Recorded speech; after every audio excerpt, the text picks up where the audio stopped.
Every empire you have ever studied had an army. Every empire had a king. Every empire had gold.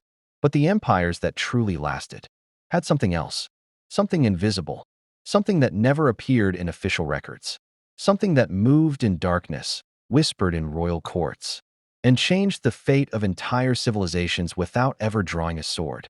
They were not soldiers. They were not kings. They were spies. And without them, every great empire you know would have collapsed before it even began.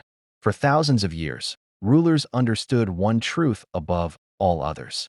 Information is power, not armies, not gold, not land. Information.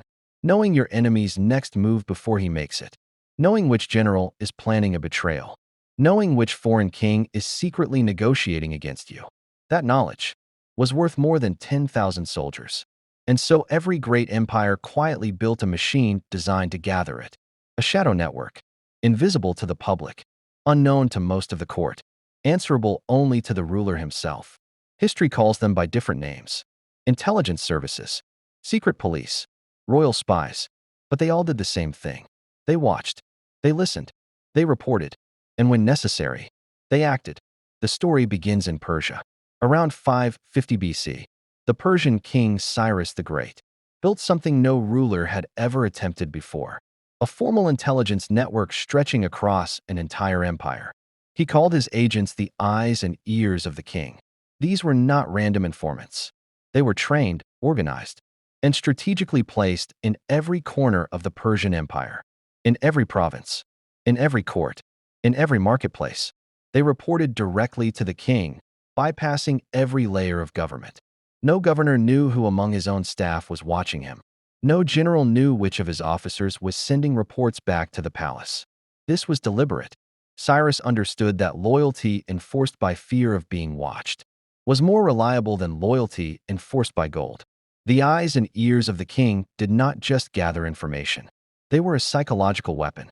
Every official in the Persian Empire went to sleep wondering, is someone in this room reporting on me tonight? That paranoia kept an empire of 50 million people under control. 5 centuries later, Rome took espionage to an entirely new level. The Roman Empire did not have one spy network. It had many, running simultaneously, often against each other. The Frumentarii were Rome's most feared intelligence agents. Originally grain collectors, they evolved into a secret service that operated across the entire empire. They monitored senators. They intercepted letters. They tracked the movements of foreign dignitaries. But here is what made Rome's spy network truly terrifying. The emperors used it against their own people. Under Emperor Domitian, informants called delators were paid to report on Roman citizens. Neighbors reported neighbors. Friends reported friends. Sons reported fathers. The entire city of Rome became a surveillance machine. And it worked. For decades, no conspiracy against Domitian could gain enough momentum to succeed, because no one trusted anyone. But here is the dark irony of Rome's spy network. It ultimately could not save the empire from itself. When the information flowing back to the emperor became corrupted, when spies began lying to please their masters rather than reporting the truth, Rome stopped seeing reality clearly. And an empire that cannot see clearly cannot survive. In the 13th century, Genghis Khan built the largest land empire in human history. Most people credit his military genius. But military historians, who study the Mongol conquests, closely will tell you something different. Genghis Khan was first and foremost a spy master. Before the Mongol army ever arrived at a city's walls, Mongol agents had already been inside that city for months. Disguised as merchants, travelers, and holy men, they mapped the defenses, identified the weak points, bribed local officials, and spread carefully crafted rumors designed to break civilian morale before a single arrow was fired. By the time the Mongol army appeared on the horizon, the psychological war was already won. Cities that fought back were destroyed completely. Cities that surrendered were treated with surprising mercy. This was not random. It was a calculated message, designed and delivered by Mongol intelligence. To every city in their path, resistance means death. Surrender means survival. That message, spread by spies long before the army arrived, caused city after city to open its gates without a fight. The Mongol Empire was not built by soldiers alone. It was built by shadows. So what does all of this tell us? It tells us that the history we learned in school is incomplete. We were taught about battles, about kings, about dates and treaties. But behind every battle, there was intelligence that made it possible.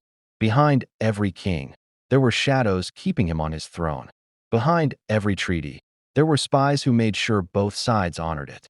The real engine of empire was never the army you could see, marching through the streets. It was the network you could never see, operating in darkness, moving without sound, shaping the fate of civilizations from the shadows.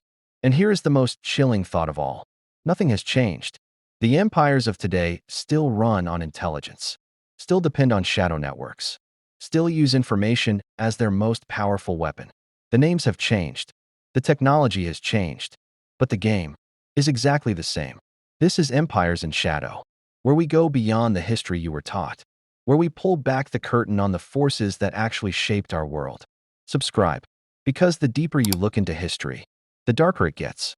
And we are just getting started.